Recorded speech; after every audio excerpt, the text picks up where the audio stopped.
Sud FM, il est midi.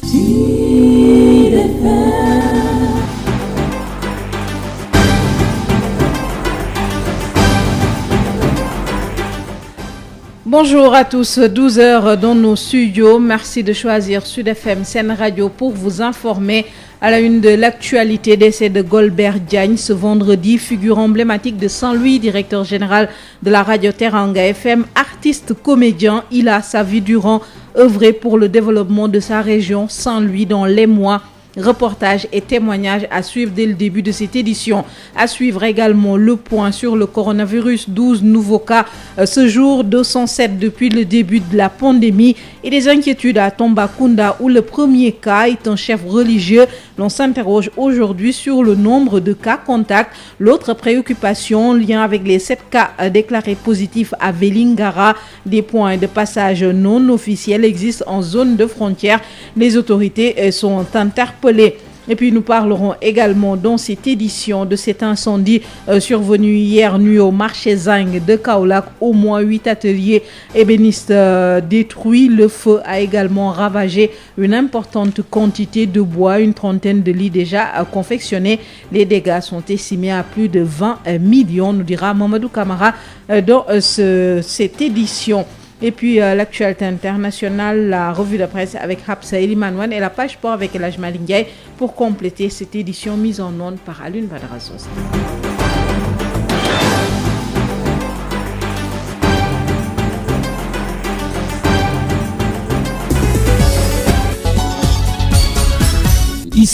Bonjour à tous. Alioune Badara Diagne Golbert est décédé ce vendredi 3 mars. Sans lui, tout le Sénégal perd une figure emblématique. Un directeur général de la radio régionale Teranga FM de Saint-Louis, comédien, il a beaucoup œuvré pour le développement de Saint-Louis. Saint-Louis dont l'émoi et la tristesse, on imagine Yves Tendeng.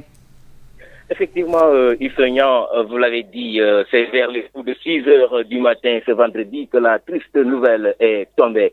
Alioune Diagne Golbert est décédé donc cette nuit à l'hôpital régional de Saint-Louis à la suite donc d'une longue maladie. Donc en effet, l'homme souffrait d'une longue maladie qui vient donc de l'emporter, laissant derrière lui tristesse et consternation.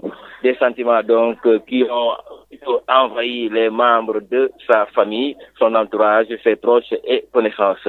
Et nous sommes donc présentement au niveau donc de la maison mortuaire, ici au niveau du quartier Balakos, et c'est l'émoi total et la surprise chez les personnes qui viennent donc dans cette maison mortuaire, tous frappés par la douloureuse nouvelle. Le regretté était père de famille et papa de 10 enfants, dont 6 garçons et 4 filles.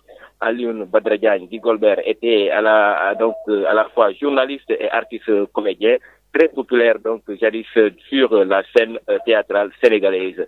Il a eu à former plusieurs jeunes de Saint-Louis au métier de journalisme et nous sommes d'ailleurs avec Ndiawarba alias DJ Prince qui également fut encadré par l'homme. Ndiawarba, aujourd'hui, que retenez-vous de l'homme? Et donc, merci à toi Yves.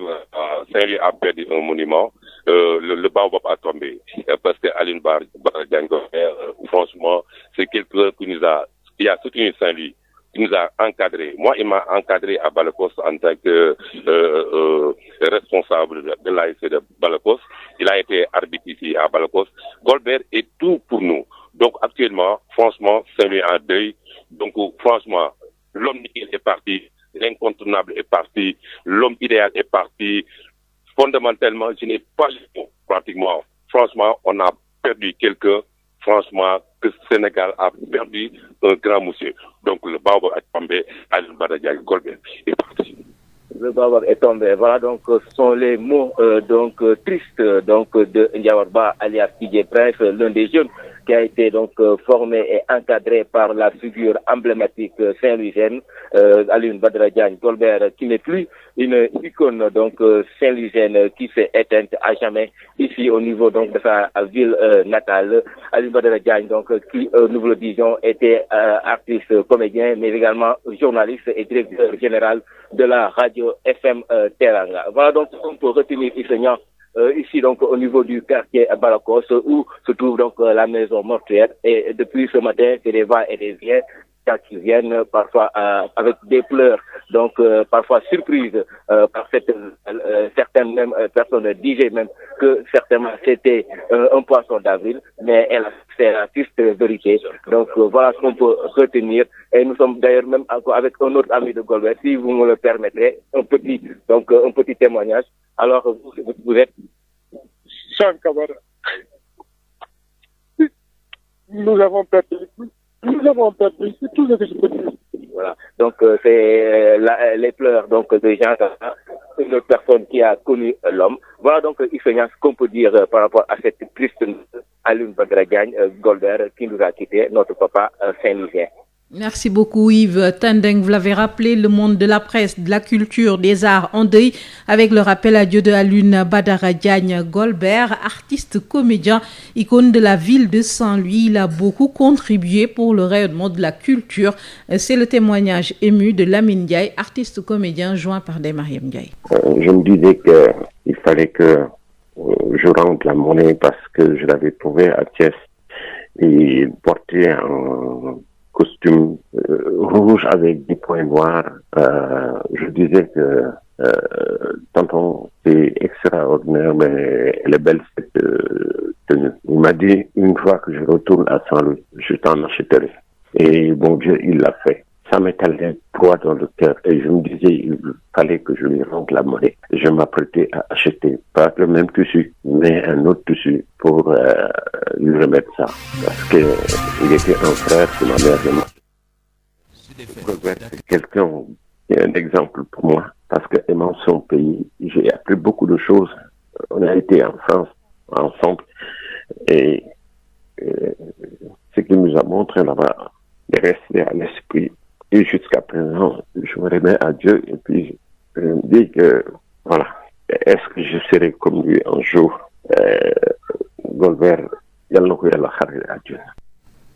Vous venez de suivre le témoignage ému de l'artiste comédien Lamine Ndiaye. Autre témoignage, Alioune Badara Diagne Golbert était un homme accompli, un fidèle représentant des Saint-Louisiens, sportif confirmé. Témoignage de l'ancien directeur de la télévision et directeur de Radio Sénégal, Pathé Fall Dieye, interrogé par El Hadj Malick Ndiaye. Golbert était un jeune ami, un jeune frère, qui représentait beaucoup pour nous. D'abord, il était le fidèle représentant des Saint-Louisiens, de tous les Saint-Louisiens, je dis des Saint-Louisiens, tout genre compris, n'est-ce pas, aussi bien au plan religieux qu'au plan culturel, au plan sportif, au plan de l'humanisme saint-louisien, de la teranga saint-louisienne. Et c'était pas par hasard qu'il avait appelé sa Radio Teranga Saint-Louis. C'était un garçon accompli à tout point de vue, amoureux de sa ville, amoureux de concitoyens, amoureux également du Sénégal et des Sénégalais, de l'Afrique et des Africains. C'était un humaniste qui s'exprimait à travers les différents volets de ses talents. Pour ce qui vous concerne, c'était un sportif, vous l'avez dit, confirmé. J'ai assisté à ses balbutiements sportifs, si je puis dire, parce que je le connais depuis 1958. Je l'ai vu sportif, les clubs, les stades, les arènes. Je l'ai vu se former, se forger. Je l'ai vu s'accomplir. C'était un garçon qui vraiment s'est battu pour devenir ce qu'il est aujourd'hui. Témoignage donc recueilli par El Hadj Malick Ndiaye, Pathé Fall Dieye, ancien directeur de la télévision et de Radio Sénégal. Témoignage suite au rappel à Dieu de Alioune Badara Diagne Golbert, décédé ce vendredi à Saint-Louis par ma voix. Le groupe Sud Communication présente ses condoléances. Sud FM. Le point sur la pandémie. 12 nouveaux cas de coronavirus enregistrés ce vendredi au Sénégal. 7 cas importés et 5 cas contacts. Au total, le Sénégal compte 207 cas, dont 66 guéris. Les précisions du ministre de la Santé et de l'Action sociale, Abdoulaye Diouf Sarr. Le ministère de la Santé et de l'Action sociale a reçu les examens virologiques suivants. Sur 153 tests réalisés, 12 sont revenus positifs. Il s'agit de 7 cas importés. Ces 7 cas importés concernent des compatriotes revenu d'un pays africain, intercepté à la frontière le 29 mars 2020, puis placé en quarantaine à Vélingara. En dehors de ces 7 cas importés, nous avons 5 cas contacts suivis par nos services. Par ailleurs, 11 patients hospitalisés ont été déclarés guéris. L'état de santé des autres patients est stable. À ce jour, 207 cas ont été déclarés positifs au Sénégal, dont 66 guéris, 1 décès, 1 évacué et 139 actuellement sous traitement. Le ministère de la Santé et de l'Action sociale renouvelle à la population son appel au respect strict des mesures de prévention individuelle et collective. Le ministre de la Santé et de l'Action sociale, Abdoulaye Diouf Sarr, sur la situation, 12 nouveaux cas donc enregistrés ce vendredi, 5 cas importés et 5 cas contacts. À Tambacounda, beaucoup d'interrogations et d'appréhensions avec le premier cas testé positif. Il s'agit d'un chef religieux pris en charge actuellement au centre hospitalier régional. Les autorités tentent de tracer les cas contacts. L'autre préoccupation est liée aux 7 cas positifs à Vélingara avec la gestion des points de passage non officiels en zone frontière. Boubacar Tamba. Le malade testé positif au coronavirus dans le département de Goudiri est transféré hier soir au centre hospitalier régional de Tambacounda où il est en train d'être pris en charge. Les questions qui taraudent les esprits et qui peinent à trouver des réponses sont de savoir le nombre de personnes avec lesquelles il est entré en contact, lui qui est un guide religieux, et pendant combien de temps il a séjourné à Médina Gounass. Le gouverneur de Tambacounda laissera entendre que les services compétents s'attellent à retracer ses contacts, mais il faut le rappeler, ils risquent d'être nombreux, d'autant plus qu'entre les premières heures du Dakar de Médina Gounass et maintenant, une girafe pourrait y perdre son petit. L'autre sujet d'inquiétude à mettre en rapport avec nos 7 compatriotes rentrés du Libéria, testés positifs et suivis à Kolda, est inhérent à la gestion des points de passage non officiels en zone frontalière. Il y a de quoi mettre en place un dispositif adéquat de surveillance et surtout mettre un terme à la complicité de certains conducteurs de mototaxis connus pour être des complices par rapport au transport des contrevenants. Le comité régional de gestion de l'épidémie de Tambacounda sera en conclave ce vendredi, histoire de peaufiner de nouvelles stratégies par rapport à la nouvelle situation. Boubacar Tamba, Tambacounda, Sud-Afrique. Boubacar Tamba, vous l'avez évoqué, 7 cas positifs enregistrés à Vélingara. Il s'agit de 7 Sénégalais de retour du Libéria. Ils ont transité en Guinée avant d'entrer à Vélingara par voie terrestre. Le gouverneur de Kolda, Ousmane Kane, a fait le point tout à l'heure. On écoute. Ils sont entrés sur le territoire régional le 31 mars 2020 par le poste frontalier de Djaladjan. C'est l'un de nos postes frontaliers avec la Guinée-Conakry. Auparavant, après avoir quitté Dakar le 7 mars 2020 pour le Libéria, vous avez des travaux à réaliser. Leur itinéraire de voyage les a conduits successivement au Mali, en Côte d'Ivoire et en Guinée-Conakry. Dès leur arrivée à la frontière par Djaladjan, le mardi 31 mars 2020, ils ont été soumis au dispositif de contrôle sanitaire. Et à ce niveau, le terme flash a révélé des profils de température élevés qui avoisinaient les 39 et 40 degrés. Ainsi, la décision a été prise en rapport avec le médecin-chef de district de Vélingara et le MCR de les confiner dans un hôtel de la place qui avait été réquisitionné à cet effet par M. le préfet du département de Vélingara. Les prélèvements réalisés sur ces compatriotes nous sont donc revenus positifs et classés, comme l'a annoncé M. le ministre de la Santé et de l'Action sociale, classés comme des cas importés. Les tests des 2 conducteurs de moto Jakarta qui les avaient transportés jusqu'à Djaladjan se sont révélés par contre négatifs parce que c'est 9 échantillons que nous avions envoyés à Dakar. Les 7 concernent le groupe et les 2 autres concernaient les 2 conducteurs de moto Jakarta qui les ont transportés de Missira, la frontière guinéenne, à Djaladjan, la frontière sénégalaise. Ces 2 postes distants de 7 km. Bien que ces tests soient négatifs actuellement, ils demeurent toujours confinés le temps de la période d'incubation. Donc, ces 2 restent toujours confinés. Je voudrais préciser que ces compatriotes sont entrés au Sénégal par les voies officielles de passage. Je voudrais vraiment insister sur ce point, en l'occurrence le poste de Djaladjan, et qu'ils n'ont pas emprunté les voies clandestines pour retourner au pays. Djaladjan, c'est un poste frontalier officiel où on a la police des frontières. Et je dis heureusement d'ailleurs, sinon il y avait de fortes chances qu'ils échappent au dispositif de contrôle administratif et sanitaire frontière et essaimer la maladie sur tout le territoire sénégalais. Suivre quelques précisions du gouverneur de Kolda, Ousmane Kane, sur les 4 cas positifs de Vélingara, 7 Sénégalais de retour du Libéria. Ils ont transité par la Côte d'Ivoire, le Mali, la Guinée. Ils sont passés par un point de passage officiel, tient à préciser le gouverneur de Kolda, raison pour laquelle ils ont été détectés positifs. Les 2 conducteurs de moto Jakarta, toujours en confinement. Et puis alerte des populations de Bargny, Niakhar et Sandou. Les habitants ont alerté la police pour signaler des pirogues suspectées d'ailleurs de transporter des Sénégalais venant d'Europe. Les forces de sécurité ont veillé toute la nuit, explique Fatou Samba, présidente des femmes transformatrices de Bargny, par ailleurs conseillère municipale. On l'écoute avec Denisia Samba. Donc, à travers les réseaux sociaux, on a entendu dire qu'il y a une pirogue qui est à haute mer, qui porte des migrants. Et on ne savait pas quelle sorte de migrants, ce sont des malades ou autres. Donc, à travers les réseaux sociaux, hier, Toubadjala, Bargny, ils ont été informés. Et tous les enfants étaient sur le rivage à allumer des pneus pour veiller à ce que la pirogue n'atterrisse pas dans nos communes. Donc, on a reçu cette information à travers les réseaux sociaux. On était au courant, mais on n'a pas encore vu une pirogue atterrir sur le rivage. Jusqu'à aujourd'hui, on n'a pas vu de pirogue. Mais peut-être un signal d'alarme pour prévenir, mais il n'y a pas une seule pirogue qui est dans Bargny. Peut-être au large, parce qu'ils ont vu des pirogues au large. Donc c'est un soupçon. Mais jusqu'à présent, ils n'ont pas vu de pirogue sur nos rivages à Bargny. Des soupçons donc des populations de Bargny qui ont aperçu des pirogues au large, des populations qui ont alerté les forces de sécurité. Et puis, un violent incendie a ravagé 8 ateliers ébénistes au marché Zinc de Kaolack. Le feu a détruit une importante quantité de bois, une trentaine de lits déjà confectionnés. Les dégâts sont estimés à plus de 20 millions et l'origine du sinistre n'est pas encore déterminée, Mamadou Camara.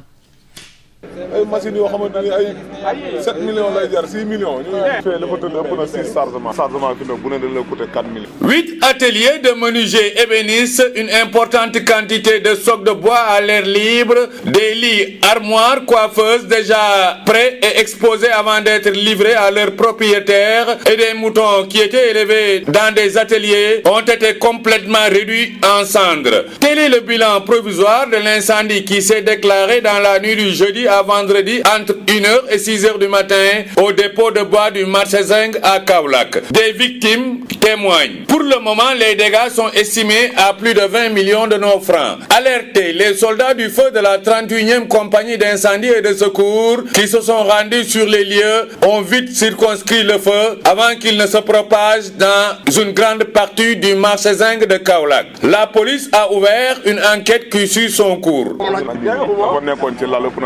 Kaolack, Mamadou Camara sur FM. Et puis ce mouvement d'humeur des enseignants de Ziguinchor, membres de la Mutuelle Générale de l'Éducation du Sénégal, ils n'ont plus accès aux structures de santé de la région. Les enseignants dénoncent la gestion de la mutuelle, exigent un audit. Elhadji Ansoumana Kandé, leur porte-parole, propos recueillis par Ben Michel Kandé. Nous portons à l'attention de l'opinion nationale que depuis 2016, la Mutuelle Générale de l'Éducation du Sénégal n'est plus capable de prendre correctement en charge notre santé, ainsi que celle des membres de nos familles. À ce jour, nous sommes indésirables dans toutes les structures de santé de la région de Ziguinchor.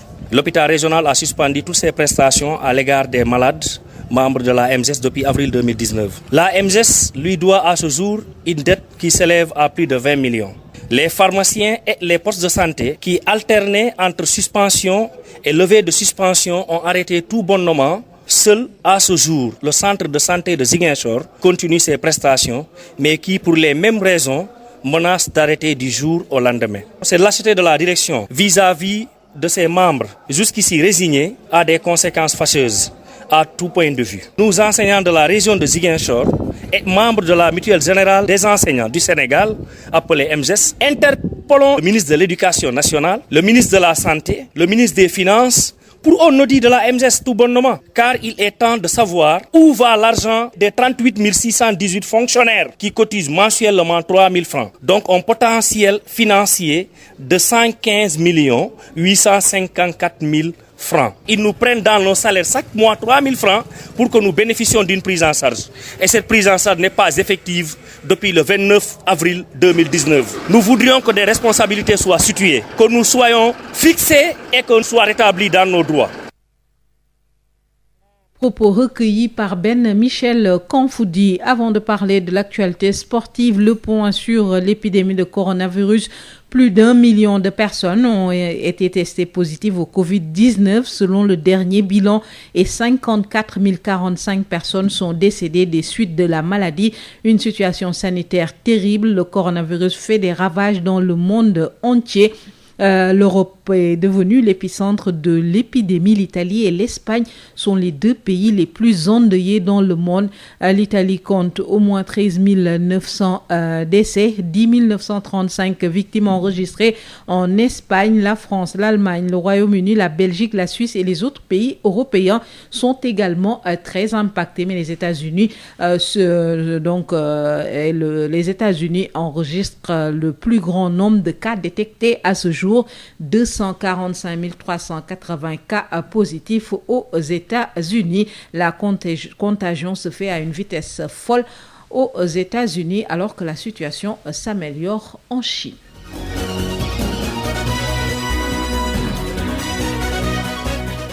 La page sport et l'âge Malinguer, bonjour. Bonjour Radia, une actualité sportive que nous ouvrons par Sadio Mané, élu meilleur joueur ce matin de la saison par les lecteurs du groupe britannique Sky Sport avec 33,33% des votes. L'attaquant de Liverpool devant son coéquipier Jordan Anderson, 31% et milieu de terrain de City, Kevin De Bruyne, qui a récolté 21%, auteur de 14 buts et 6 passes en 26 matchs de Premier League. Sadio Mané a largement participé à l'avancée des Reds sur ses concurrents. Pour rappel, le championnat anglais a été interrompu il y a de cela quelques jours à cause de la pandémie du Covid-19. Et ici au Sénégal également, les compétitions sportives ont été arrêtées depuis le 15 mars dernier. Et une situation qui oblige les équipes à s'adapter. D'ailleurs, les joueurs ont reçu des programmes spécifiques pour maintenir la forme. Mais avec le confinement, le problème se pose selon le coach de l'US Gorée, Sidat Sarr. Nous sommes à l'arrêt parce que vu que cette situation est un peu catastrophique, mais je pense que nous avons donné un programme aux joueurs qu'ils doivent suivre. Donc c'est un programme qui a été fait depuis la semaine passée. Je pense qu'il y a encore cette semaine, c'est la deuxième semaine que nous avons donné un programme spécifique d'entraînement à chaque joueur de l'US Gorée. Alors, est-ce que vous avez le temps d'évaluer le programme? Bon, certes, le programme a été fait dans les normes, on a fait un programme, mais tu sais, aujourd'hui, le football, c'est un sport collectif. Aujourd'hui, tu peux donner des joueurs à des programmes, ils vont le suivre, j'espère qu'ils vont le suivre. Mais l'aspect le plus important, c'est le collectif.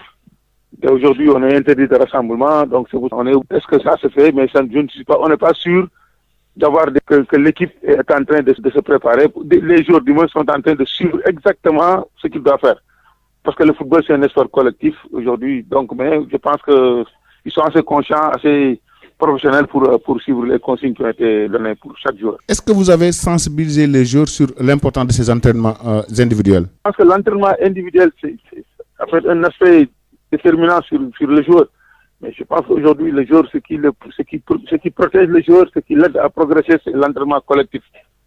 Certes, l'entraînement individuel fait partie de la préparation d'un athlète, mais aujourd'hui, je pense qu'ils sont assez conscients d'abord de cette situation venue actuellement s'impliquer dans notre championnat.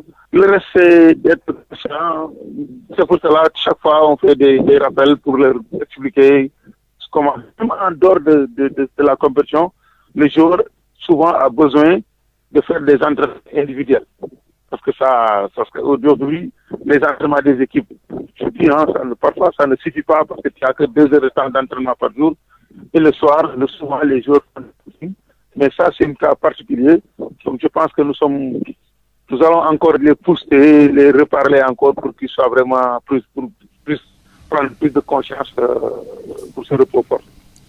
Voilà, c'est tout pour cette page d'espoir. Merci beaucoup, Elhadj Malick Ndiaye. La revue de presse, c'est avec Hapsa Emmanuel. Avant la revue de presse, nous sommes vendredi, la page culture. C'est tout de suite avec Amadou Moustapha Dia. Bonjour et bienvenue dans votre journal de la culture. Le groupe de rap Express a remixé son morceau Rare pour sensibiliser contre le coronavirus. Avec ce titre, ces jeunes rappeurs emboîtent le pas à plusieurs chanteurs, musiciens et rappeurs qui ont produit des singles pour sensibiliser les Sénégalais. Voici un extrait de Fagaru ci coronavirus Covid-19 de Express.